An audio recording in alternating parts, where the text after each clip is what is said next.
Have you ever felt nervous speaking English with your boss? That was me. On my second day at work in the US. Hi, my name is Hannah, and I was scared, but something unexpected happened. It was my second day at the office. I was still learning everyone's name. Still learning how things worked. Then suddenly, my boss walked toward me.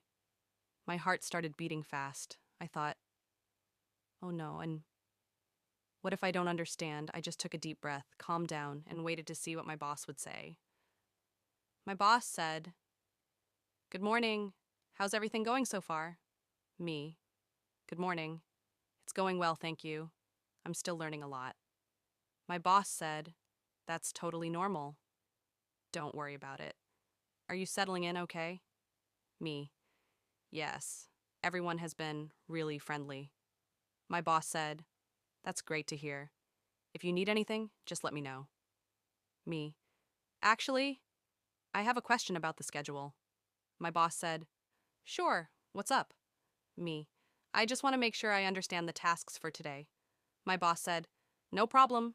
You'll be shadowing Sarah this morning." Me, "Perfect, thank you so much." My boss said, "You're doing great so far. Keep it up." When he said that, I felt so relieved. I realized my English didn't have to be perfect. I just needed to communicate. That conversation taught me something important. People don't expect perfection, they just want you to try. And every small conversation helps you grow. If you're learning English, don't be afraid to speak. Your confidence will grow step by step. And remember, every conversation is progress. See you in the next story.